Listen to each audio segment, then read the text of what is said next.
थे, क्या पढ़ लिया हम लोगों ने? पाषाण काल, है ना। मैं इतिहास का क्रम बता देता हूं। सबसे पहले क्या आता है आपका? क्या आता है जी? पाषाण काल आता है। पाषाण काल, पाषाण काल के बाद, पाषाण काल के बाद कौन सा काल आता है? ताम्र पाषाण काल। क्या आता है? ताम्र पाषाण काल आता है ना। ताम्र पाषाण काल के बाद क्या आता है आपका? सिंधु सभ्यता। सिंधु सभ्यता, सिंधु सभ्यता के बाद क्या आता है आपका? क्या आता है? वैदिक सभ्यता। क्या आता है? वैदिक सभ्यता आता है। ध्यान में रखिएगा इसको, वैदिक सभ्यता। और वैदिक सभ्यता के बाद क्या आता है? महाजनपद। क्या आता है? महाजनपद काल आता है। अब इसके बाद राजा महाराजा जाएंगे। इसके बाद क्या जाएंगे? राजा महाराजा आ जाएंगे। ठीक है। इसी को अगर धातु के परिप्रेक्ष्य में हम देखते हैं, इसी को अगर हम धातु के परिप्रेक्ष्य में देखते हैं तो क्या हो जाएगा? क्या हो जाएगा? पाषाण काल को क्या बोलते हैं? दूसरा नाम क्या है? प्रस्तर युग। किस नाम से जाना जाता है? प्रस्तर युग के नाम से जाना जाता है। ताम्र पाषाण काल को, ताम्र पाषाण काल को, है ना, क्या है?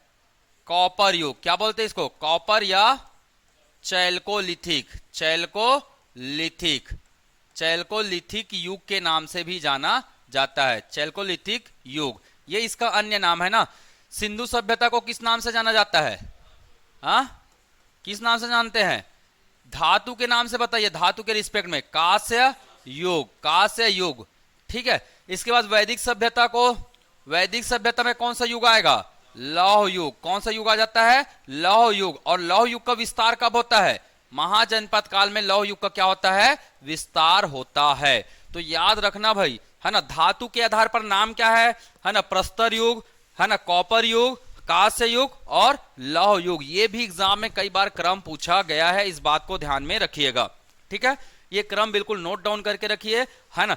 मैं बता चुका हूं कल के क्लास में क्या? पाषाण काल, ताम्र पाषाण काल। आज बात करेंगे सिंधु, वैदिक और महाजनपद काल के बारे में हम लोग आज देखने वाले हैं। ठीक है, ठीक है ना, फटाक से नोट कर लीजिए इसको। ठीक है, कौन सा कलर दिखाई देता है इसमें? और ये दिखाई दे रहा है क्या? अच्छा है? तो तुम लोग कलर ही वही चूज किए हो है? इसमें क्या दिखेगा? तो क्या कलर दिखेगा व्हाइट के अलावा? ये दिख रहा है?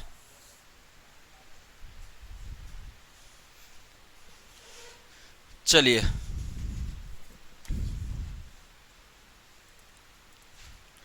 ठीक, ये क्रम आपको बिल्कुल ध्यान में रखना है। कौन सा? प्रस्तर युग, कॉपर युग या चैल्कोलिथिक युग बोलते हैं, कांस्य युग या लौह युग। ये चार धातुओं का क्रम है।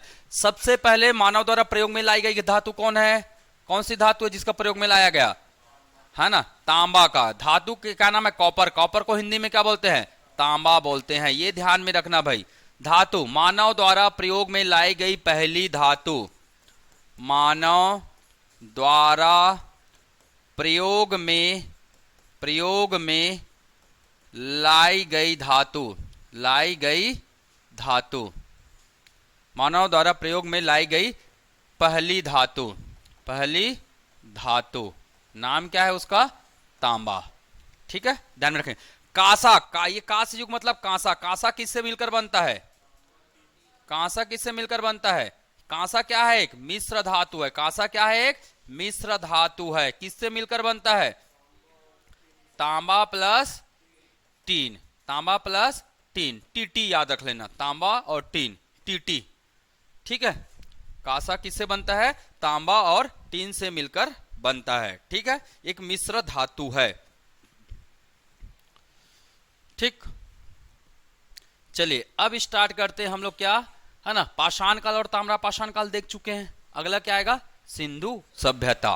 तो सिंधु सभ्यता में, है ना, सिंधु सभ्यता काल में छत्तीसगढ़ की स्थिति क्या थी ये हम लोग लिखेंगे। ठीक है, चलिए अगला टॉपिक देखते हैं, है ना। अगला टॉपिक हो जाएगा क्या?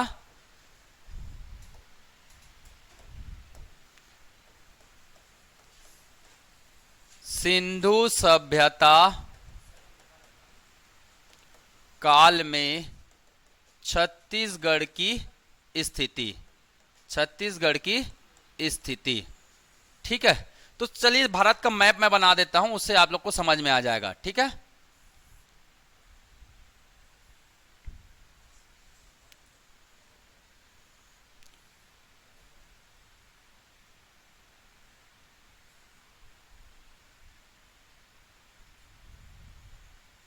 ठीक है, ये है भारत का मैप, ठीक है। छत्तीसगढ़ कहां पे है, यहां पे है हमारा क्या, छत्तीसगढ़, ठीक है। अब जब सिंधु सभ्यता था तो सिंधु सभ्यता का विस्तार कहां था, यहां से लेकर यहां तक और इधर पाकिस्तान से लेकर आलमगीरपुर तक, इस पूरे क्षेत्र में, इस पूरे क्षेत्र में किसका विस्तार था, सिंधु सभ्यता का विस्तार था। ऊपर में कौन सा स्थल था, मांडा, ऊपर में कौन सा स्थल था, मांडा, मांडा कहां है, जम्मू कश्मीर। नीचे में कौन सा स्थल था, दैमाबाद, कौन सा स्थल था, दैमाबाद कहां है, सौराष्ट्र या महाराष्ट्र में, सौराष्ट्र या महाराष्ट्र में। पूर्व का स्थल का नाम क्या था, आलमगीरपुर, आलमगीरपुर, कौन सा है ना, आलमगीरपुर। ये इंडियन हिस्ट्री का है ना, ध्यान में रखिएगा। सबसे पश्चिमी स्थल क्या था, सबसे पश्चिमी स्थल है सूतकांगे डोर, क्या नाम था, सूतकांगे डोर, है ना। इसी बीच में याद रखना, सबसे उत्तरी स्थल मांडा, सबसे दक्षिणी स्थल दैमाबाद, सबसे पूर्वी स्थल आलमगीरपुर, सबसे पश्चिमी स्थल सूतकांगेडोर। आलमगीरपुर कहां है, यूपी में है। सूतकांगेडोर कहां है, बलूचिस्तान में है। कहां है, बलूचिस्तान। और बलूचिस्तान कहां है ना, डरपोक पाकिस्तान के पास है ना। बेचारा डरपोक भैया डर जाते हैं थोड़े थोड़े में, है ना। इंडिया जैसे रहते तो फिर बात ही अलग रहती है, अलग होने की हिम्मत तो दिखाए थे। अब क्या हो गया है, अब कुछ नहीं कर पा रहा है जीवन में, है ना। तो थोड़ी सी हिम्मत लेके चलना है। चलो देखते हैं। तो मुझे बताइए, क्या छत्तीसगढ़ में कोई प्रभाव पड़ा था इसका, भैया काफी दूर है ये, देखो काफी दूर में, मैप में भले तू सा दिख रहा है वो, पर वास्तविक में जाएंगे तो ये लगभग कम से कम 1000 किलोमीटर से कम नहीं है। तो 1000 किलोमीटर से ज्यादा छत्तीसगढ़ की दूरी रही है ना। तो कहीं ना कहीं इसका कोई प्रभाव मिलेगा क्या, नहीं मिलने वाला। तो याद रखना, है ना, सिंधु सभ्यता का कोई प्रभाव नहीं था, यहां कोई प्रभाव नहीं था, मतलब यहां से कुछ नहीं मिलने वाला, कोई प्रभाव नहीं था। कौन से काल का, सिंधु सभ्यता काल के। ना तो यहां कोई से चना मुर्रा मिला है, ना ही कोई चना वना मिलते थे ना जी वहां, है ना, चना और क्या मिलता था, चूड़ी उड़ी ये सब मिलता था, ऐसा कुछ भी नहीं मिला है। कारण सिंधु सभ्यता का विस्तार इस क्षेत्र तक हुआ ही नहीं था। अब हुआ ही नहीं था तो मिलेगा कहां से, सिंपल सी बात है। आप दुर्ग में रह रहे हो, है ना, आपका निवास ज्यादा दुर्ग, रायपुर और राजनांदगांव में आना जाना चल रहा है। आपको बोलेगा आपके कपड़े क्या वहां मिल सकते सूरजपुर में, या आपके कोई चीजें मिल सकती है, नहीं मिलेगा ना। जब रहना ही नहीं हुआ तो कहां से मिलेगा, गया ही नहीं है कोई बंदा तो कहां से मिलेगा, कुछ भी नहीं मिलने वाला। तो ये कहानी यही क्या खत्म। चलो आगे बढ़ते हैं, कहानी खत्म। अगला काल कौन सा आएगा, अगला काल कौन सा आएगा, वैदिक काल। अगला काल कौन सा है, वैदिक काल, वैदिक काल। अब इसमें नोट करने वाली बात नहीं है, जहां नोट करना है ना, यहाँ कोई प्रभाव ही नहीं पड़ा है, कुछ पूछने वाला नहीं है। जहां पूछेगा मैं बताऊंगा नोट करने का। आपको एक लाइन में नोट करना है, क्या, सिंधु सभ्यता का विस्तार छत्तीसगढ़ क्षेत्र में नहीं था, बस एक लाइन में नोट कर लीजिए। चलिए, सिंधु सभ्यता का विस्तार छत्तीसगढ़ क्षेत्र में नहीं था, एक लाइन में नोट करना है और कुछ नहीं करना है, ठीक है।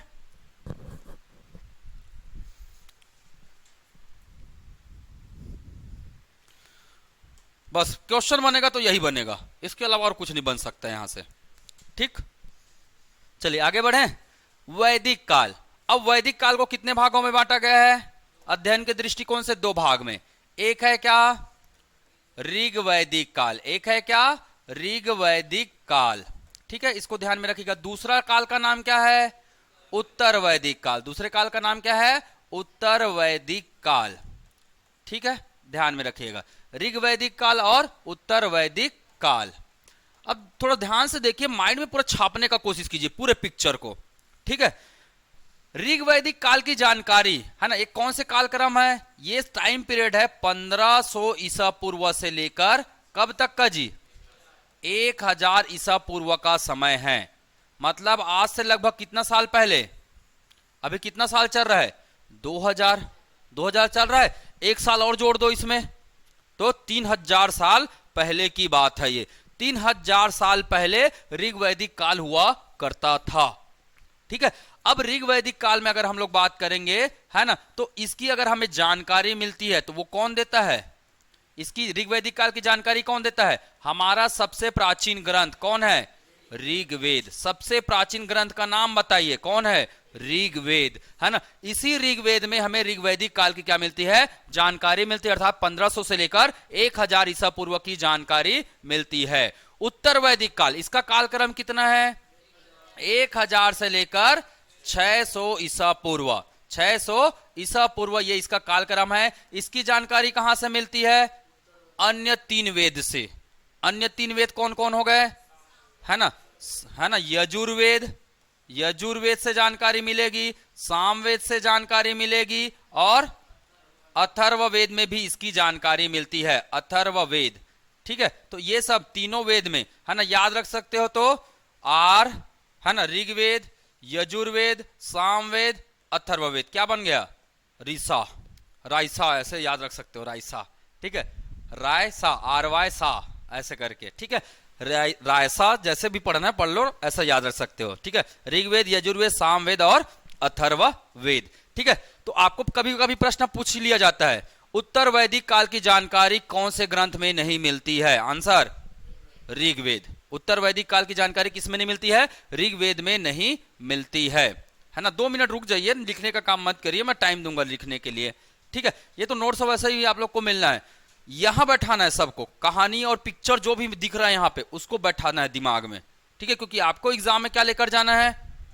दिमाग ही लेकर जाना है। ये तो नोट्स मैं आपको सौंपूंगा ही, मैं क्या करूंगा इसको रख के, है ना। मेरे पास तो ऐसे भी बहुत सारे भरे पड़े हैं यहाँ दिमाग में। ठीक है, तो वो उसके लिए निश्चिंत रहिए। इसके अलावा और कौन किस किस में जानकारी मिलती है? और ग्रंथ का नाम बताइए। उपनिषद में भी इसकी जानकारी मिलती है। ठीक है, और ब्राह्मण ग्रंथ में भी इसकी जानकारी मिलती है, ब्राह्मण ग्रंथ में, और अरण्यक में भी इसकी जानकारी मिलती है, अरण्यक में। ठीक है, तो ये सब ग्रंथों में किसकी जानकारी मिलती है हमें? उत्तर वैदिक काल, मतलब 1000 से लेकर 600 ईसा पूर्व। और इसी समय किसका खोज हुआ था? किसका खोज हुआ था? लोहा का खोज। याद रखिएगा, लोहा का खोज कब हुआ था? कब हुआ था? 1000 ईसा पूर्व में लोहा का खोज हुआ था। कहां खोजा गया पहला? अतरंजी खेड़ा। कहां है अतरंजी खेड़ा? यूपी में है। कहां है? यूपी में है। याद रख लेना भाई, अतरंजी खेड़ा कहां है? यूपी में है। तो भारत में लोहे का पहला साक्ष्य कहां मिला है? कहां मिला है? अतरंजी खेड़ा में मिला है। कब मिला है? 1000 ईसा पूर्व में मिला है। ठीक है, इसी समय से क्या चालू होगा? लौह युग। भारत में लौह युग कब से प्रारंभ हुआ है? कब से प्रारंभ हुआ है? 1000 ईसा पूर्व से प्रारंभ हुआ है। तो तरह तरह के जो भी क्वेश्चन बने वो मैंने बता दिए। ठीक है, निम्न में से किस ग्रंथ से, है ना, उत्तर वैदिक काल की जानकारी नहीं मिलती है? कौन सा ग्रंथ है? ऋग्वेद। क्लियर? चलिए, तो अब मैं आपको वापस ले जाता हूं कहां? मैप में। ठीक है, मैप में लेके जाता हूं, इसको समझिएगा।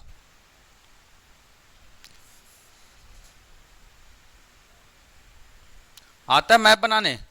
नहीं आता है तो सीखना है भैया।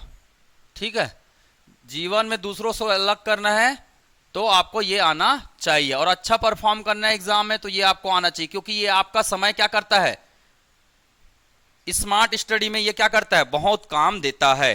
ठीक है, चलिए बात करते हैं, है ना। अगर आप देखेंगे, ग्रीन दिखाई देगा क्या? ठीक है, ग्रीन। चलिए, मैंने बात किया पहले कौन से काल की? ऋग्वैदिक काल। ऋग्वैदिक काल, ऋग्वैदिक काल में जो लोग रहते थे उसको क्या बोलते थे? आर्य। ये ऋग्वैदिक काल में जो निवासी थे ना, उनको बोलते थे क्या? आर्य कहते थे। उस समय आर्यों का निवास स्थल क्या था? आर्यों का निवास स्थल क्या था? केवल इन्हीं क्षेत्रों में आर्य क्या करते थे? निवास करते थे। तो मुझे बताइएगा, है ना, क्या 1500 से लेकर 1000 ईसा पूर्व में छत्तीसगढ़ में कोई इसकी जानकारी मिल सकती है? लोग आए ही नहीं है, आए ही नहीं। कहां घूम रहे हैं? जम्मू कश्मीर, मनाली, है ना, और शिमला विमला घूम रहे हैं, इधर ही चल रहा है इनका जीवन। तो इधर आएंगे क्या? कौन जाएगा इधर? इतना गर्मी पड़ रहा है अभी, है ना, तो बिल्कुल भी जाने का नहीं सोचे हैं। ठीक है, तो इसके बाद देखो, है ना, जब समय बीता, समय बीता तो कौन सा काल आया?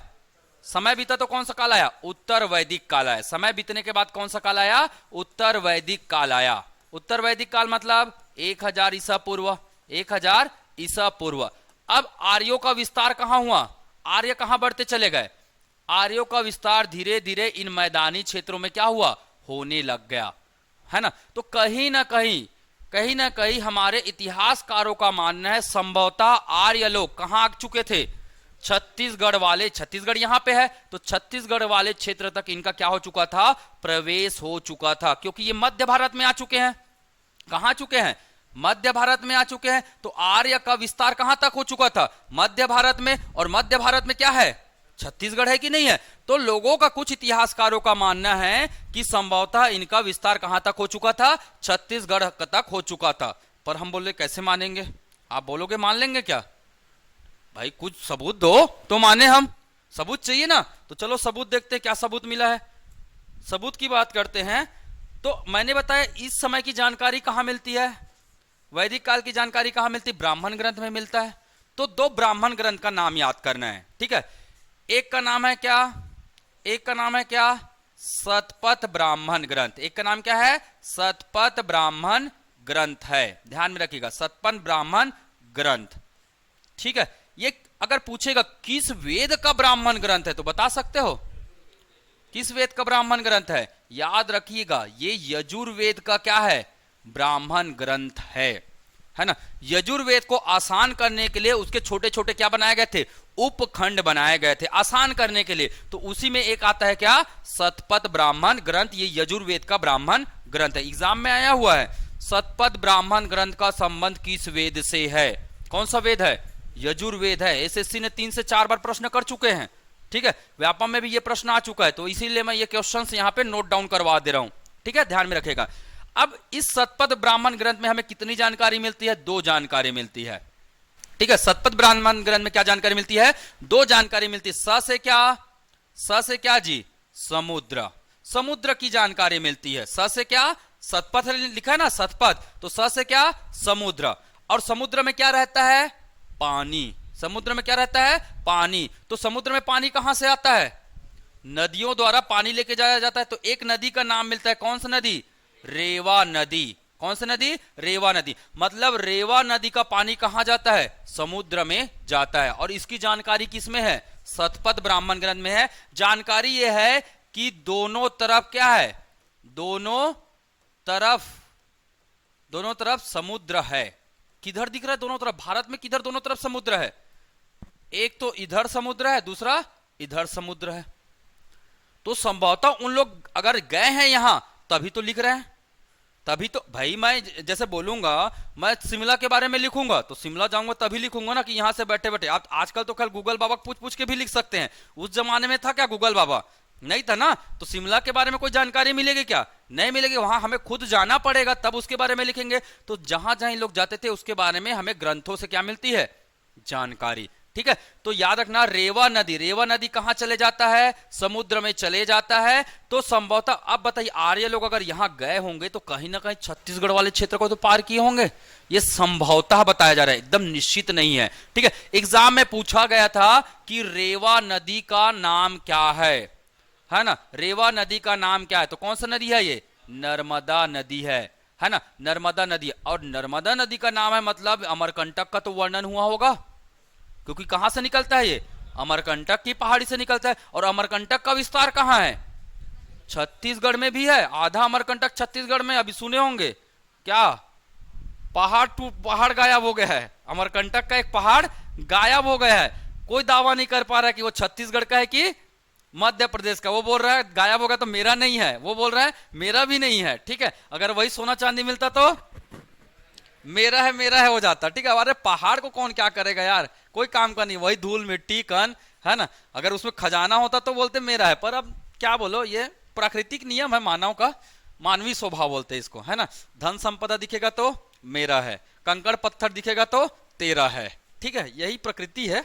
चलिए आगे बढ़े।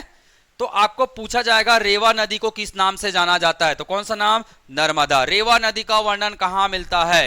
सतपथ ब्राह्मण ग्रंथ में मिलता है। ठीक है, याद रखिएगा, है ना, दोनों ओर समुद्र है, इसकी जानकारी कहां मिलती है? सतपथ ब्राह्मण ग्रंथ में मिलता है। तो इस बात से स्पष्ट हो रहा है लगभग संभवतः छत्तीसगढ़ को इन्होंने छुआ था। ठीक है, दूसरी बात, दूसरा ग्रंथ का नाम याद रखेंगे, कौन सा ग्रंथ? कौशितकी। दूसरा ग्रंथ का नाम क्या है? कौशितकी। कौशितकी, ठीक है, कौशितकी ब्राह्मण ग्रंथ। ठीक है, ये जो ब्राह्मण ग्रंथ है, याद रखिएगा किसका ब्राह्मण ग्रंथ है? किसका ब्राह्मण ग्रंथ है?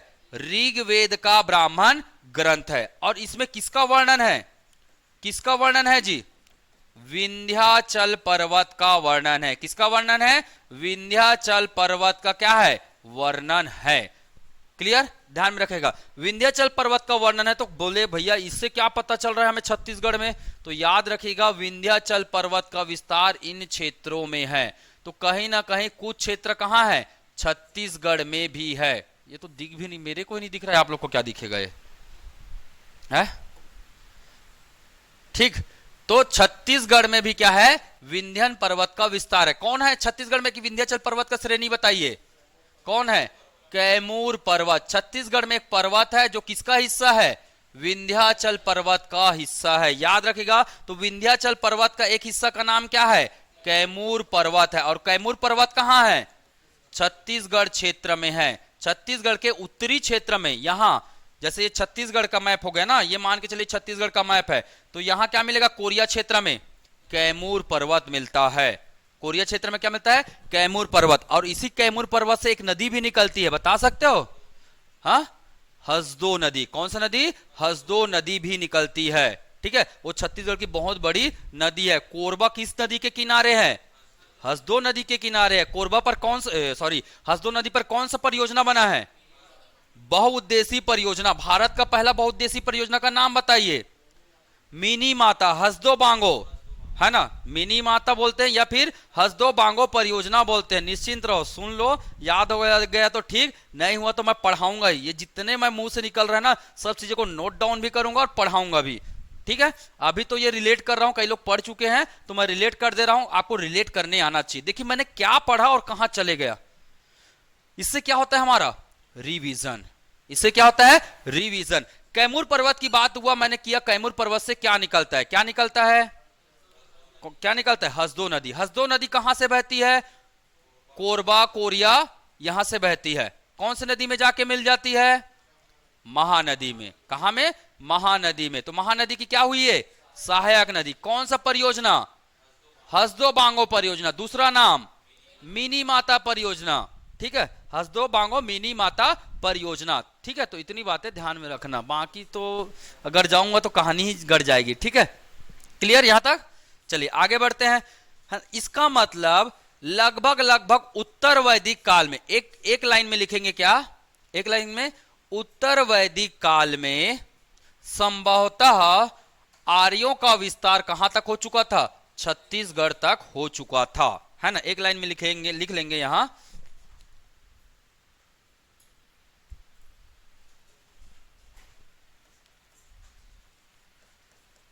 उत्तर वैदिक काल में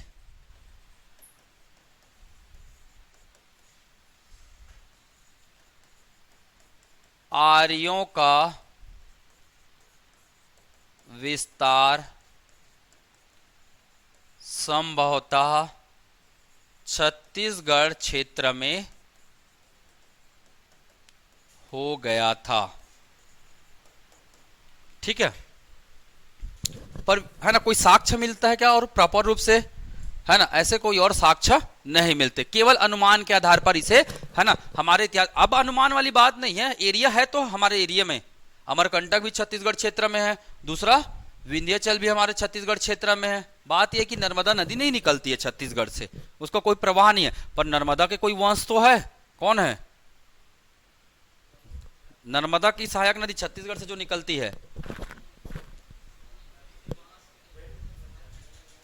हाँ, बाघ नदी कहां से सहायक नदी हो गई उसकी? हाँ, चलिए आगे बढ़े। नोट कर लिए ना? ये आपको पूरा मिल जाएगा कंटेंट, कि नोट करना है। चलो नोट कर लो, ये सब नोट कर लो, पूछा जाता है रेवा नदी कहां है। ठीक है,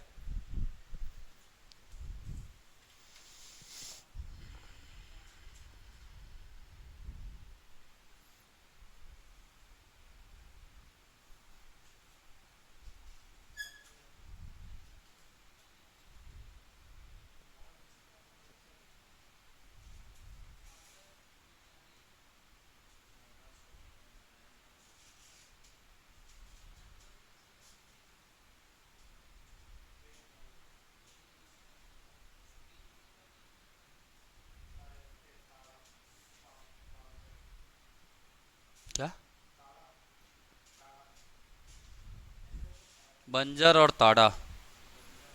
नर्मदा की सहायक नदी बंजर और ताड़ा जो छत्तीसगढ़ से बहती है। बंजर भाई, बंजर, बंजर और ताड़ा जो छत्तीसगढ़ से बहती है और कहाँ जाके मिल जाती है, अमरकंटक में जाके मिल जाती है। एग्जाम में 3 से 4 बार पूछ चुका है ये, है ना, और आने वाले समय में भी पूछते रहेगा, क्योंकि आसानी से लोगों को याद नहीं रहता है। जैसे आपको ही पूछा, आप लोग भूल गए हैं, तो वो आपके जैसे बाकी लोग भी है, निश्चिंत रहिए, है ना। जिनको याद रहता है उनका सिलेक्शन हो जाता है, बस इतना ही अंतर है, ठीक है। अब आप लोग को याद नहीं है तो समझ जाइए, अब बाकी तो मैं बोलूंगा नहीं। मतलब आपको क्या करना पड़ेगा, इसको याद रखना पड़ेगा, सिलेक्शन चाहिए तो, ठीक है। और याद कैसे रखते हैं, बार बार पढ़ के, रिवीजन करके, ठीक। चलिए अगला काल कौन सा आता है, अगला काल महाकाव्य काल। वैदिक काल में कुछ ग्रंथों का क्या हुआ था, रचना हुआ था, है ना। उसका संबंध बहुत पुराने समय से था, पौराणिक काल ही उसी को बोलते हैं। पुराना समय मतलब पौराणिक काल, या उसी को हम लोग महाकाव्य से संबंधित रखते हैं, इसीलिए दूसरा नाम क्या होता है उसका, महाकाव्य काल भी होता है। बस मैं रामायण काल बस खत्म करूंगा क्योंकि समय कम है, पर करेंगे जरूर, खत्म करके जाएंगे, मैं टॉपिक बीच में नहीं छोड़ने वाला। क्लियर, तैयार है सभी लोग, है ना। स्टार्ट किए तो खत्म करना ही हमारा उद्देश्य है, ठीक है। अदरवाइज वही आधी अधूरी जिंदगी जीने का कोई मकसद नहीं, ठीक है। कोशिश कर सकते हैं, और कोशिश करने वाले की कभी हार नहीं होती है। पर ऐसा नहीं कि कोशिश 2 दिन की, अरे यार मेरे से तो नहीं हो रहा है। रोज रोज क्या करना होगा आपको, कोशिश करना होगा। चलिए आगे बढ़े, चलिए बाकी इसका पीडीएफ मैं आप लोगों को दे दूंगा। अगला काल कौन सा है, अगला काल कौन सा है, पौराणिक काल। अगला काल कौन सा है, पौराणिक काल, ठीक है। पौराणिक काल, इसी का दूसरा नाम क्या है, महाकाव्य काल, महाकाव्य काल, ठीक है, ध्यान में रखेंगे, महाकाव्य काल।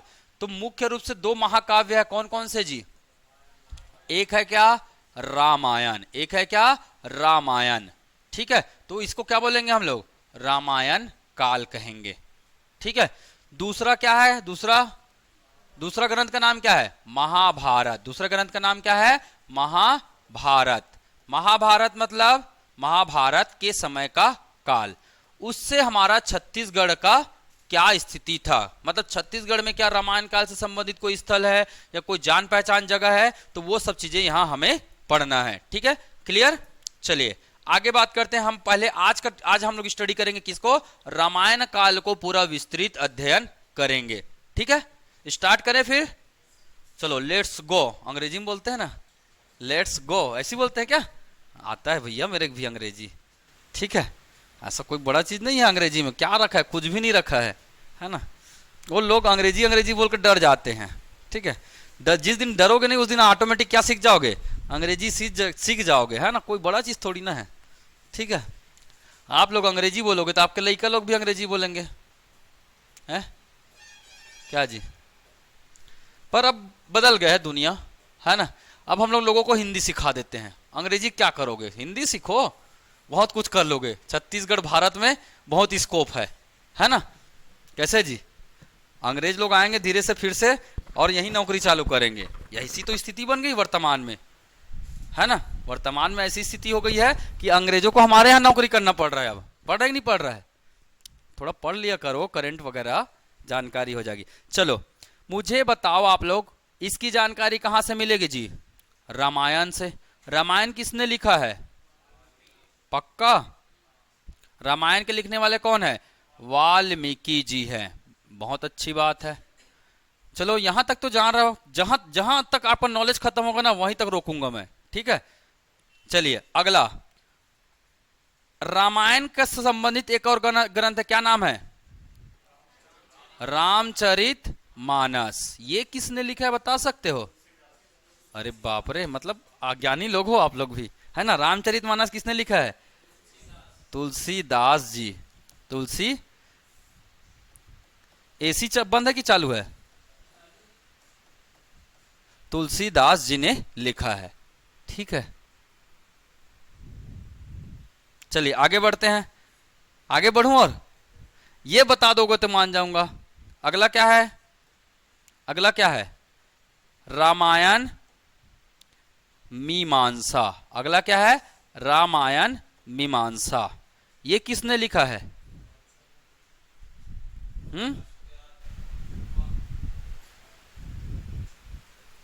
चलो, हाँ यही तक पढ़ाऊंगा मतलब, ठीक है। एक कदम हमेशा आपको क्या रखूंगा? आगे रखूंगा। कारपत्री जी। किसने लिखा है? कारपत्री जी। कार में क्या है? पत्री है, पत्र है, तो कारपत्री जी। क्या लिखा है उन्होंने? रामायण मीमांसा। क्या लिखा है? रामायण मीमांसा। इसके अलावा छत्तीसगढ़ के कोई ग्रंथ है क्या जो जहां से जानकारी मिलती है? और ग्रंथ है छत्तीसगढ़ के कोई ग्रंथ है जिससे जानकारी मिलती है? क्या है? दंड कारण्य रामायण। दंड कारण्य रामायण। ये किसने लिखा है? दंड कारण्य छत्तीसगढ़। सॉरी, किताब का नाम क्या है? नहीं, क्या नाम है किताब का जी? दंड कारण्य रामायण। किसने लिखा है? हाँ, जल्दी बताओ, जल्दी बताओ। मन्नूलाल। मन्नूलाल क्या जी? यदु जी की किताब है। ये किनकी किताब है? मन्नूलाल यदु जी की किताब है। इससे हमें छत्तीसगढ़ में कौन कौन से स्थल है उसकी जानकारी मिलेगी। एक और किताब है, क्या? छत्तीसगढ़ पर्यटन में, पर्यटन में रामवन गमन। रामवन गमन। ये किनकी किताब है? इनके एक भाई है जिनका नाम क्या है? हेमू है ना, यदु, है ना। ऑप्शन देखकर कैसे पहचानेंगे कि मन्नूलाल यदु जी की किताब है या हेमू यदु जी की किताब है? बहुत सिंपल तरीका बता रहा हूं मैं, एकदम सिंपल। इनका नाम बहुत बड़ा दिख रहा है, 5 अक्षर का है, तो छोटा वाला लिखेगा। जिसका नाम बड़ा है वो छोटा किताब लिखेगा। राम दंड कारण रामायण 2 शब्द का है ना। हेमू ये 2 का है, ये ज्यादा लिखेगा। छोटा नाम है, बड़ा बोलते ना, छोटा बम बड़ा धमाका, तो ये छोटा नाम वाला है, ये बड़ा धमाका वाला है, ठीक है। छत्तीसगढ़ पर्यटन में राम वन गमन, ठीक है। तो ऑप्शन से आप आसानी से दोनों को क्या कर सकते हो? अलग कर सकते हो। छोटा नाम, बड़ा सेंटेंस वाला साहित्य, ठीक है। बड़ा नाम, छोटा सेंटेंस वाला साहित्य। क्लियर? ध्यान में रहेगा तो आसानी से आप इसे ऑप्शन में क्लिक कर लोगे, कर लोगे ना, ठीक। तो ये था रामायण काल से संबंधित हमारे कुछ क्या साहित्य के नाम। याद कर सकते हो? बता सकते हो अभी तुरंत के तुरंत? चलिए, है ना, 10 सेकंड का समय दे रहा हूं मैं, है ना। चलो 1 मिनट का दे दिया, फटाक से याद कीजिए, मैं तुरंत पूछता हूं, ठीक है। दिमाग में बैठाना है सब चीजें, कहां? दिमाग में बैठाना है। फिर आप लोग को ना मस्त वाला कहानी सुनाऊंगा, ठीक।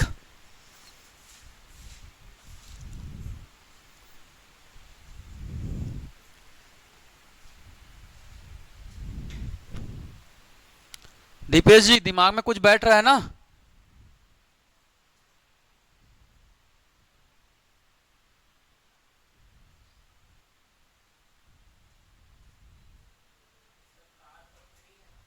हम्म,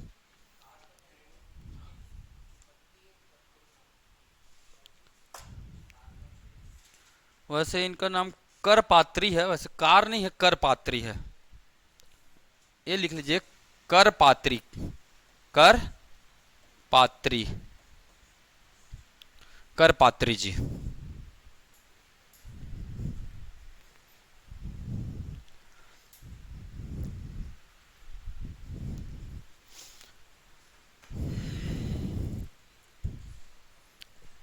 चलो अब आगे बढ़े, ठीक है।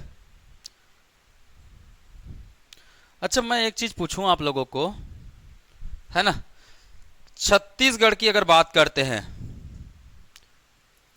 तो छत्तीसगढ़ में प्रभाव तो पड़ा है ना। और छत्तीसगढ़ उस समय कितने भागों में बटा था? 2 भागों में बटा था, याद रखिएगा, है ना। छत्तीसगढ़ उस समय कितने भागों में बटा था? 2 भागों में बटा हुआ था। कौन कौन से 2 भाग? याद रखिएगा, यहां से नीचे वाला क्षेत्र क्या कहलाता था? दंडकारण्य। क्या कहलाता था? दंडकारण्य। ये कब की बात कर रहा हूं मैं? रामायण काल। ऊपर वाले क्षेत्र को क्या बोलते थे? क्या बोलते थे? दक्षिण कोसल। मतलब आपको प्रश्न पूछेगा, है ना, छत्तीसगढ़ के मैदानी क्षेत्र, छत्तीसगढ़ के मैदानी क्षेत्र को रामायण काल के समय किस नाम से जाना जाता था? तो कौन सा नाम है? दक्षिण कोसल, है ना।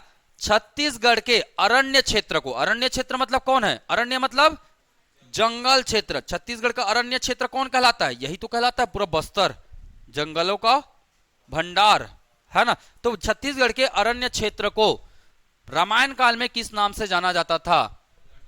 दंडकारण्य। याद रहेगा, लिखने की जरूरत है क्या इसको? यहीं से लिख लोगे ना आप लोग, ठीक है। अब यहां दक्षिण कोसल में, यहां दक्षिण कोसल में, है ना, इस क्षेत्र में एक भाषा का प्रयोग किया जाता था। कब? रामायण काल में। और उस भाषा का नाम क्या है? क्या नाम है? कोसली भाषा। क्या नाम है? कोसली भाषा। मतलब छत्तीसगढ़ की क्या हो जाएगी? ये क्या हो जाएगी? सर्वप्राचीन सर्वप्राचीन भाषा या बोली। छत्तीसगढ़ की सर्वप्राचीन भाषा या बोली क्या है? कोसली है, ठीक है, ध्यान में रखेंगे। छत्तीसगढ़ को रामायण काल में किस नाम से जाना जाता था? दक्षिण कोसल।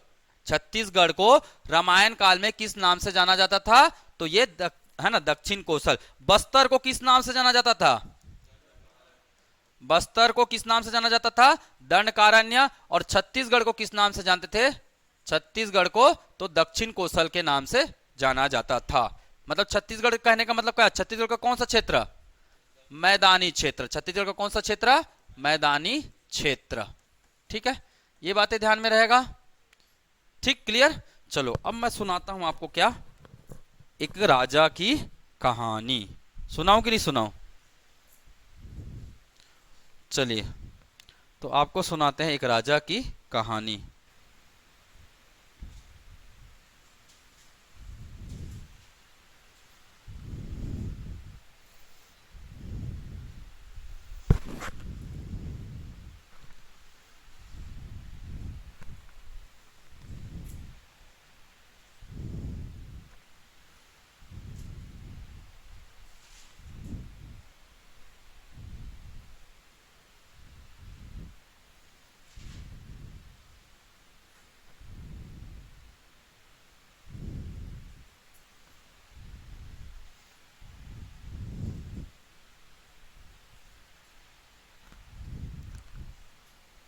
ठीक, तो देखिएगा,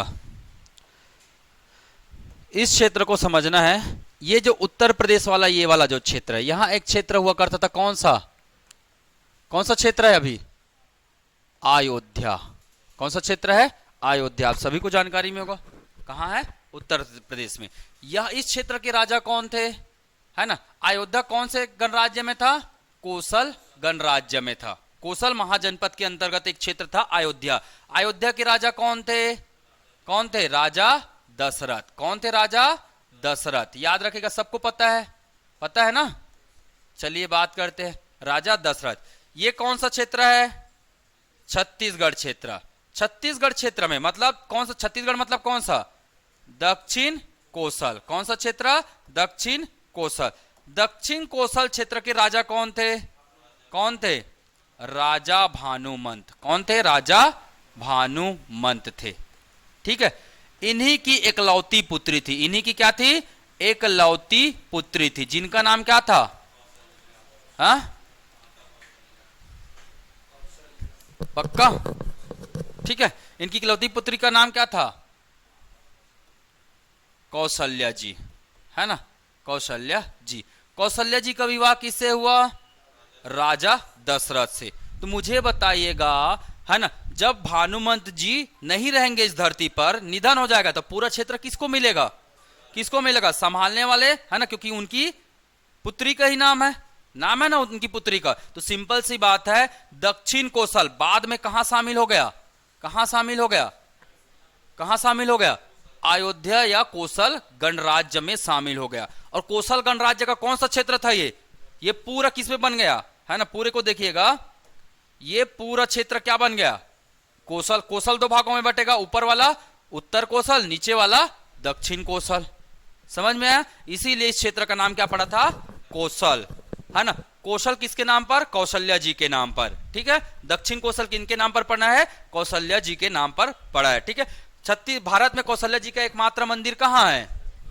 चंदखुरी रायपुर में है। भारत में कौशल्या जी का एकमात्र मंदिर कहाँ है? चंदखुरी रायपुर में, क्योंकि उनका मूल निवास कहाँ होता था? चंदखुरी में होता था, मतलब वहीं जन्मे थे, वहीं जन्मे थे ना, ठीक है। तो ये हमें किससे जानकारी मिल रही है? ये जो पुराने ग्रंथ मैंने बताए ना, अभी 5 ग्रंथों के नाम लिए, वो सबसे हमें इसकी क्या मिल रही है? जानकारी मिल रही है, ठीक है। इसके बाद कुछ समय बाद क्या हुआ? भगवान राम का क्या हुआ जी? जन्म हुआ, है ना। भगवान राम का जब जन्म हुआ तब क्या हुआ? कहानी क्या हुआ? उसके बाद कुछ समय बाद क्या हुआ? वनवास, है ना। अब क्या आएगा? अब क्या जाएगा? राम जी का जन्म, राम जी का जन्म, जन्म के बाद क्या होंगे इनको? क्या होगा? वनवास। क्या होगा? वनवास। अब वनवास कितने वर्ष का होता है? 14 वर्ष का। 14 वर्ष में से अधिकांश वर्ष कहां बिताए इन्होंने? छत्तीसगढ़ में। कारण अब नहीं, 14 वर्ष हम नहीं बोल सकते ऐसे, है ना, पर मूलतः है ना, कुछ कुछ इतिहासकारों का मानना है यहां 10 वर्ष इन्होंने लगभग कहां बिताए? लगभग, है ना, ये ध्यान में रखिएगा, लगभग 10 वर्ष कहां बिताए इन्होंने? छत्तीसगढ़ वाले क्षेत्र में बिताए हैं, ठीक है। अब दूसरा चीज, भाई इनकी माता कहां की है? छत्तीसगढ़ की है, मतलब इसका क्या है? नैनीहाल है। क्या है? नानी गांव। अब नानी घर सब जाते हैं यार, क्यों? आप सब भी गए होंगे ना नानी घर, मतलब जैसे ही गर्मी छुट्टी आए मतलब कहां जाना है? नाना नानी के घर जाना है। तो बिल्कुल ये भी आते रहे होंगे, जब भी समय मिलता होगा उनको घूमने आते रहे होंगे। मतलब अपने जीवन का बहुत सारे समय इन्होंने कहा दिए? छत्तीसगढ़ में दिए। इसीलिए छत्तीसगढ़ वाले क्या मानते थे इनको? भांचा। क्या बोलते थे भैया? बहन का बेटा क्या कहलाता है? भांचा कहलाता है। तो छत्तीसगढ़ वाले भांचा, तो भांचा जी का, भांचा का क्या छूते हैं? पांव छूते हैं ना। तो कारण यही है मेनली। अब आजकल के भांचा का पता नहीं क्या है, ठीक है, पर पहले भांचा हमारे कौन थे? भगवान राम जी हुआ करते थे। क्लियर ना। चलिए आगे बढ़ते हैं। अब राम जी ने वनवास व्यतीत किया और इन्होंने पूरे छत्तीसगढ़ का क्या किया? देखिए यहां से इस प्रकार से इन्होंने पूरे छत्तीसगढ़ का क्या किया जी? ये इस प्रकार से पूरा भ्रमण किया है। ऐसे ये छत्तीसगढ़ का भ्रमण करते करते, ऐसे भ्रमण करते करते ये कहां गए हैं? कहां गए हैं? लंका। कहां गए हैं? लंका गए हैं। ये हमारे इतिहासकारों का मानना है। छत्तीसगढ़ में, छत्तीसगढ़ पर्यटन में राम वन गमन, है ना, तो यही है छत्तीसगढ़ में राम वन गमन मार्ग, ठीक है। तो अगला टॉपिक क्या होगा हमारा? छत्तीसगढ़ में राम वन गमन या छत्तीसगढ़ में प्रमुख रामायण कालीन स्थल, ठीक है, ध्यान में रहेगा। इसमें बस थोड़ी थोड़ी जानकारी है, इसको बस याद रखना है आपको। ये नोट सब पूरा मैं आप लोगों को दे दूंगा। क्लियर? ठीक है, चलिए आगे देखें, देखिए आगे। अब देखिए कहानी क्या है, कौन कौन से स्थल है जो भगवान राम से संबंधित है या रामायण काल से संबंधित है। तो अगला टॉपिक क्या हो जाएगा हमारा, है ना, क्या हो जाएगा जी? अगला टॉपिक क्या हो जाएगा? रामायण कालीन। एक सेकंड, पहले इसको तो मैं हटा तो दूं।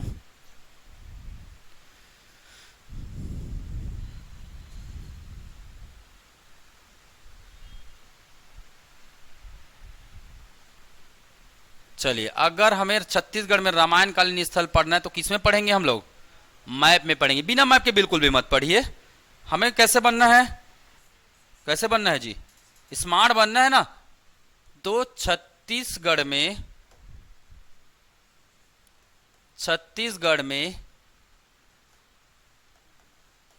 रामायण कालीन प्रमुख स्थल। पहले मैं प्रमुख स्थल को बता दे रहा हूं, है ना, जो आपको एग्जाम पॉइंट ऑफ व्यू से क्या करना है, याद करना है। लगभग कितने स्थल है जो रामायण काल से संबंधित है? याद करिए, लगभग कितने स्थल है? 75 स्थल। 75 स्थल, जिनमें से 52 स्थल पर भगवान राम ने क्या किया है? समय व्यतीत किया है। टोटल 75 स्थल है छत्तीसगढ़ में जो रामायण काल से संबंधित है, और 52 स्थल ऐसे हैं जब भगवान राम ने अपने कदम रखे हैं, है ना। ऐसा हमारे ग्रंथों साहित्यों में लिखा हुआ है, ठीक है। तो हम लोग चलिए आगे बात करते हैं कौन कौन सा स्थल है। तो ऊपर से आइएगा, ये कौन सा जिला है, ये कौन सा जिला है, भरतपुर मनेन्द्रगढ़ चिरमिरी, भरतपुर मनेन्द्रगढ़ चिरमिरी है, याद रखिएगा। बीएमसी जिला, बीएमसी जिला में कौन सा स्थल है, कौन सा स्थल है, हाँ, सीतामढ़ी हरचौका, सीतामढ़ी हरचौका, हर चौका, याद रहेगा। तो एक जगह का नाम क्या है, सीतामढ़ी हरचौका। पुराना स्थान क्या था, ये कोरिया के नाम से जाना जाता था, तो कोरिया जिला में था। तो सीतामढ़ी हरचौका, सीतामढ़ी घाघरा या सीतामढ़ी, और क्या है जी, और भी सीतामढ़ी के नाम से 2-3 स्थल है, सीतामढ़ी रसोईया, सीतामढ़ी रसोईया, ऐसे कुछ जगह हैं। तो जहां भी सीतामढ़ी नाम मिला आपको क्या डाल देना, कौन सा जिला, आपको यही पूछेगा सीतामढ़ी हरचौका किस जिला में है। लिख के देता हूं, ये एग्जाम में आया हुआ प्रश्न है, हाल ही में आया, 2-3 साल हो रहा होगा। तो सीतामढ़ी हरचौका किस जिले में है, कौन सा जिला है, बीएमसी, भरतपुर मनेन्द्रगढ़ चिरमिरी, जिले का नाम क्या है, भरतपुर मनेन्द्रगढ़ चिरमिरी। अगर कहीं भी सीतामढ़ी शब्द मिला तो आपको कहां लगा देना है, बीएमसी जिला लगा देना है। इसके अलावा है ना, एक और जगह है, कौन सा जगह है, अमृतधारा, कौन सा जगह है, अमृतधारा। यहां भी ये भी रामायण कालीन स्थल है। इसके अलावा कौन सा है, अमृतधारा, ये भी कैसा स्थल है, रामायण कालीन स्थल है, याद रखिएगा। अमृतधारा कहां है, अमृतधारा को कोरिया में बनाएंगे ना, अमृतधारा कहां है, कोरिया में है, इसे कोरिया में ही बनाइएगा, क्लियर, ठीक है। अगला चलते हैं कहां, सूरजपुर। सूरजपुर में कौन कौन सा स्थल है, मैं जिले का नाम नहीं लिख रहा हूं भाई, आपको जिला का नाम पता होना चाहिए। अगर आप एग्जाम की तैयारी कर रहे हैं, आपका कॉम्पिटिटर है ना, तो सभी को पता रहता है, आपको पता होना चाहिए। नहीं पता है तो मैंने एक यूट्यूब में वीडियो डाल के रखा है, छत्तीसगढ़ का जिला एवं उसका मैप प्रैक्टिस कैसे करना है, मैप कैसे बनाना है, और छत्तीसगढ़ का जिला कौन कौन से, हर एक चीजें मैंने यूट्यूब में डाल रखा है, ठीक है। चलिए आगे बढ़ते हैं, ये सूरजपुर जिला है। सूरजपुर जिला में कौन कौन सा जगह है, सीता लेखनी पहाड़ी, कौन सा जगह है, सीता लेखनी पहाड़ी। दूसरा और बताइए, और कौन सा जगह है, सारासोर कुंड, और कौन सा जगह है, सारासोर कुंड। ये भी क्या है, रामायण कालीन स्थल है, याद रखिएगा। कहां जी, सूरजपुर में। पूरा आपको नहीं पढ़ना है, कुछ कुछ बिल्कुल ध्यान में रख लेना है, ठीक है। सीतामढ़ी हरचौका पहला नाम, दूसरा नाम अमृतधारा। अमृतधारा कहां है, कोरिया में है, ठीक है। सूरजपुर की बात करते हैं, सूरजपुर में सीता लेखनी है, नाम से ही पता चल रहा है, ठीक है। सारासोर कहां है, सूरजपुर में। एग्जाम में पूछा गया था कि सारासोर है ना तालाब कहां है, तो कहां है, सूरजपुर में है, ठीक है, ध्यान में रखिएगा। अब बोले कहां से पढ़ेंगे, तो भैया यही सब तो पढ़ना है। एक जगह का नाम है क्या, रक्सगुंडा, क्या है, जलप्रपात। रक्सगुंडा क्या है, जलप्रपात है। ये भी रामायण कालीन स्थल है, नाम से पता चल रहा है। किससे रक्षा करना है, राक्षसों से, गुंडों से, है ना। तो भगवान राम ने कई राक्षसों के यहाँ क्या बना दिए थे, ढेर कर दिए थे, उसके है ना बारे में यहाँ लिखा हुआ है, ठीक है। एक है विश्रामपुर, चौथा जगह है क्या, विश्रामपुर। तो विश्रामपुर तो पता है आप लोगों को, क्या है विश्रामपुर में, विश्रामपुर। ये चारों के चारों स्थल कहाँ के है, सूरजपुर के। विश्रामपुर में क्या है, ACCL का द्वितीय मुख्यालय है कि नहीं है, साउथ ईस्ट कोल्ड लिमिटेड। प्रथम मुख्यालय कहाँ है, बिलासपुर में है। दूसरा मुख्यालय कहाँ है, विश्रामपुर में है। तो याद रखो भैया, ये सब पढ़ना पड़ता है, पूछा जाता है विश्रामपुर कहाँ है, विश्रामपुर में क्या है। तो मैं हर एक चीजें बताऊंगा जो एग्जाम में पूछा जाता है। चलिए आगे बढ़ते कहां, सरगुजा में। सरगुजा में क्या है जी, रामगढ़ की पहाड़ी। अगर जिले का नाम नहीं है तो आप बिल्कुल नोट कर लीजिएगा, ठीक है, रामगढ़ की पहाड़ी, ठीक है। सरगुजा में क्या है, रामगढ़ की पहाड़ी। और क्या है, सीता बेंगरा की गुफा। और क्या है, सीता बेंगरा की गुफा, ठीक है, ध्यान में रखिएगा। और क्या है, लक्ष्मण बेंगरा। और क्या है, लक्ष्मण बेंगरा, है कि नहीं है। और क्या है, बंदर कोट। और क्या है, बंदर कोट, ठीक है, ध्यान में रखिएगा, बंदर कोट। कुछ किताबों में है ना किवदंती समझते हो, सुनी सुनाई बात। सुनी सुनाई बातों के अनुसार कुछ लोगों का कहना है कि यही एक पर्वत था। कौन सा? किष्किंधा। कौन सा पर्वत? किष्किंधा पर्वत। ये साहित्यों में नहीं लिखा है, ये क्या है? किंवदंती है। इसको क्या बोलते हैं? किंवदंती। किंवदंती मतलब क्या? सुनी सुनाई बात, लोगों का कहना है, स्थानीय लोगों का कहना है कि इसी क्षेत्र में किष्किंधा पर्वत की कहानी जानते हो ना? कौन थे किष्किंधा पर्वत? बालीकांड, बाली सुग्री, बाली सुग्री। ठीक है, तो ध्यान में रखेंगे। चलिए अगला स्थल कौन सा है? जसपुर। यहां से कहां गए? देखो यहां से यात्रा चालू हो रहा है, यहां से यात्रा चालू हो रहा है, इधर से यहां जाएंगे और कहां जाएंगे? जसपुर में थोड़ा सा प्रवेश करेंगे और पत्थर गांव चले जाते हैं, है ना? तो पत्थर गांव में क्या है? एक आश्रम है। पत्थर गांव में क्या है? एक आश्रम है। कौन सा आश्रम? कील किला। कौन सा आश्रम है? कील किला आश्रम है। ठीक है, याद रखिएगा। यहां जाएंगे तो कौन सा आश्रम मिलेगा? कील किला आश्रम। तो आपको प्रश्न पूछेगा छत्तीसगढ़ के किस जिला में कील किला आश्रम स्थित है? छत्तीसगढ़ के कौन से जिला में कील किला आश्रम स्थित है? तो कौन सा? जसपुर। कौन सा स्थल है? जसपुर। ये जितना मैंने क्या बना के रखे हैं, डॉट्स बना के रखेंगे ना, वो सब जिला है। ठीक है, ध्यान में रखेंगे। यहां से कहां गए अभी? अब कहां जाएंगे जी? कहां जाएंगे? रायगढ़। रायगढ़ में क्या है? राम झरना। रायगढ़ में क्या है? राम झरना। ठीक है, रायगढ़ से कहां जाएंगे? जांजगीर चांपा और शक्ति। शक्ति में एक जगह है, कौन सा? चंद्रपुर। शक्ति में कौन सा जगह है? चंद्रपुर है ना? जांजगीर चांपा में कौन सा जगह है? यह है जांजगीर चांपा। कौन है ना? जांजगीर चांपा की कौन सी जगह? यहां लिख दो, जांजगीर चांपा। जांजगीर चांपा में कौन सा है? शिवरी नारायण। कौन सी जगह है? शिवरी नारायण, जो कि रामायण कालीन स्थल है, आप सभी को पता है ना? यह नारायण जी की क्या है? मूर्ति है। नारायण मतलब भगवान विष्णु का क्या मिलेगा? मूर्ति। और किसका मिलेगा? शिवरी। शिवरी नारायण बोल रहे हैं मतलब सबरी, है ना? सबरी के जूठे बेर जो खाए बोलते हैं, यहीं पे खाए हैं। ठीक है, बेर वेर खाते हो नहीं है? तो चलो ठीक है, तो बोर वोर तो चलते रहता है, अपने छत्तीसगढ़ का पुराना है। ठीक है, इसके अलावा खरदूषण का शासन कहां था? खरौद में। यही क्या है? जांजगीर चांपा में एक और जगह है, कौन सा? खरौद। याद रखिएगा, खरौद। और खरौद में किसका शासन था? खरदूषण। और खरदूषण को किसने हराया था? किसने मारा था? भगवान राम ने, है ना? तो इस प्रकार की खरौद। खरौद किस काल से संबंधित है? याद रखना है। तो जांजगीर चांपा में शिवरी नारायण और खरौद। शक्ति में कौन है? चंद्रपुर। शक्ति में कौन है? चंद्रपुर। याद नहीं होगा मत सोचना। कैसे क्या करना है आपको? बार बार नाम पहले याद कर लीजिए, नाम को फिर क्या करना? मैप में भरने का काम करते जाना। या आप पहले क्या कीजिए?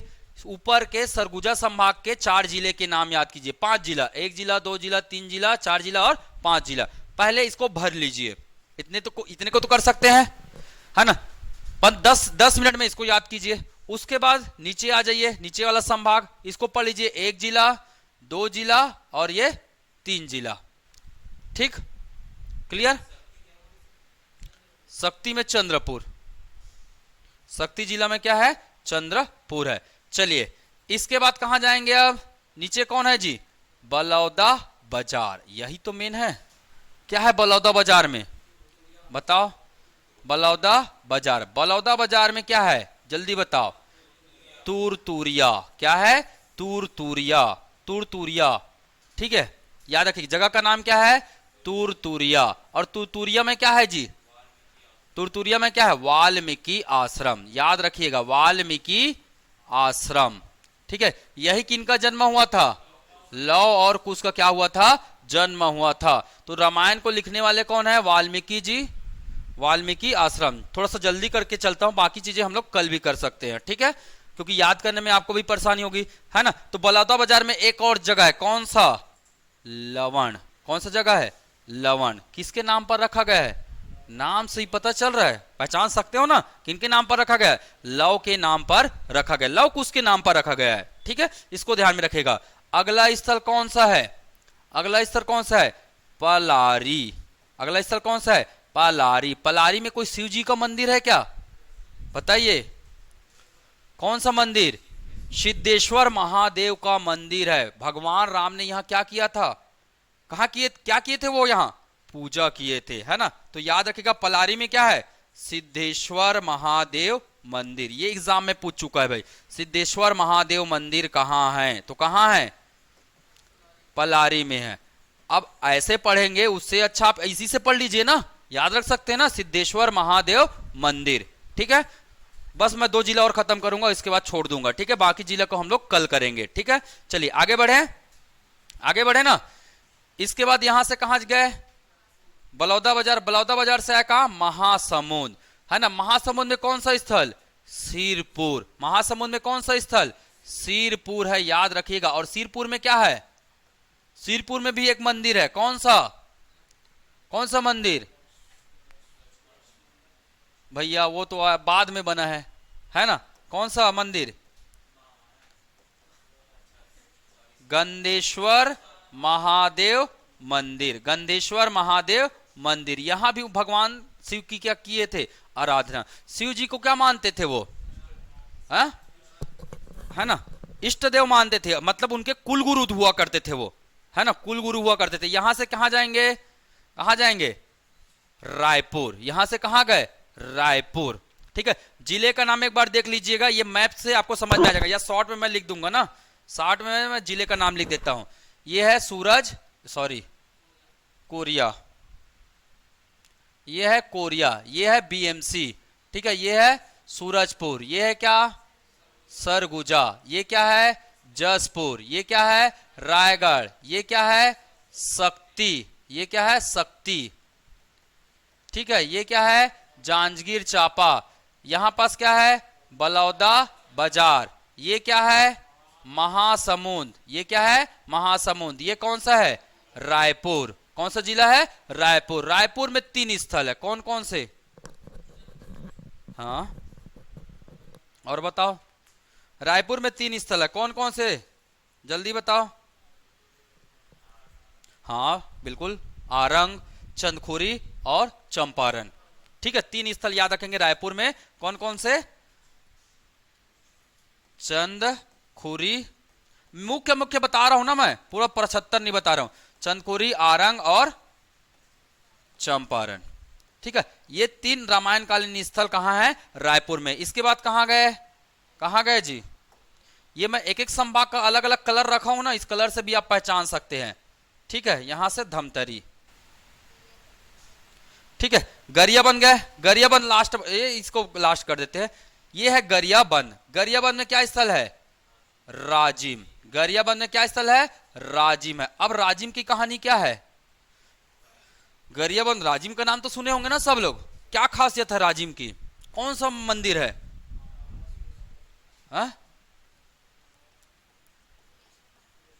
कुलेश्वर महादेव मंदिर, महादेव मंदिर है कि नहीं है।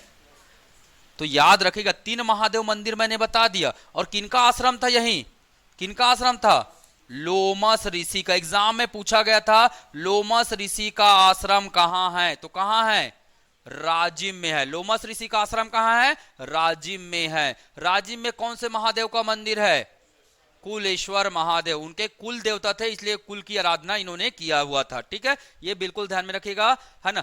अगला मैं बता देता हूं क्या, धमतरी। ये आखिरी है, मैं लास्ट बता देता हूं क्या, धमतरी। ठीक है, कहां बताऊं,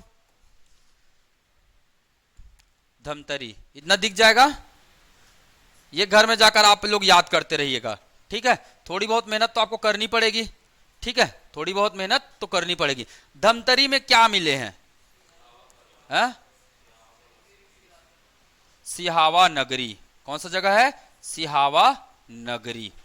ठीक है, सिहावा नगरी में किसका है, किसका आश्रम था, सप्त ऋषि आश्रम, सप्त ऋषि आश्रम था। और सप्त ऋषि आश्रम में सबसे प्रधान कौन थे, श्रृंगी ऋषि या श्रृंगी ऋषि। इनका आश्रम कहां था, तो सिहावा में, श्रृंगी ऋषि। यहीं से किसका उद्गम हुआ है, महानदी का उद्गम हुआ है।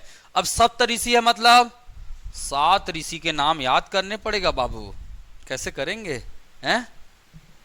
सप्त ऋषि आश्रम कहां है, सिहावा में है ना। मतलब सप्त ऋषि मतलब 7 ऋषियां। बता दूं है? ट्रिक से बताऊं कि ऐसी बताऊं? ट्रिक से बताऊं कि ऐसी बताऊं? चलो ट्रिक बताते हैं। स से श्रृंगी ऋषि है ना, ए से अगस्त ऋषि, ए से जी सरब ऋषि करके है ना। सास ऐसे लिखिए, सास जी के काम, सास जी के काम, सास जी के काम हैं।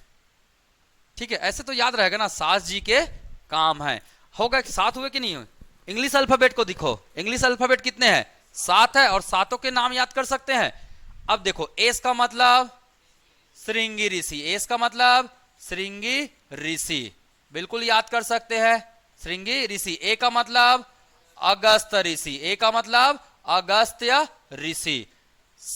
एस का मतलब फिर जी सर भंग ऋषि, एस का मतलब सर भंग ऋषि। जी का मतलब गौतम ऋषि, जी का मतलब गौतम ऋषि।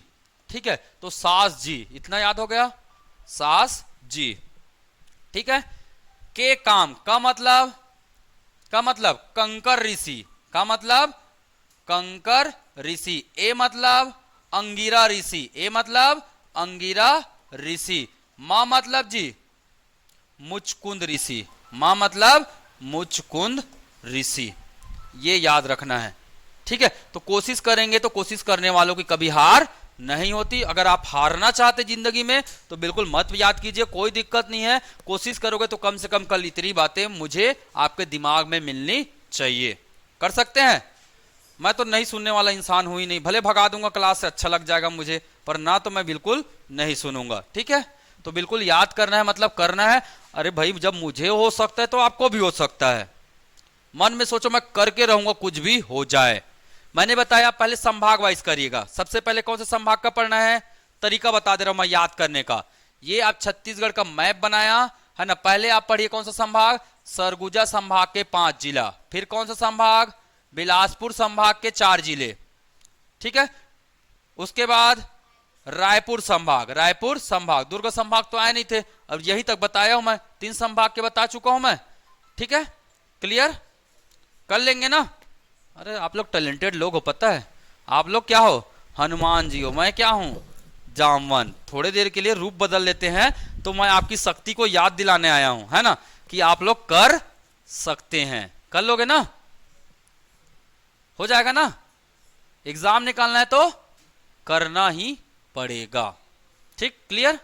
कोई बड़ा चीज नहीं है, हो जाता है, धीरे धीरे मेहनत करो, सब हो जाएगा। चलिए आज के लिए यही समापन करते हैं फिर। दीपेश जी क्लियर हुआ?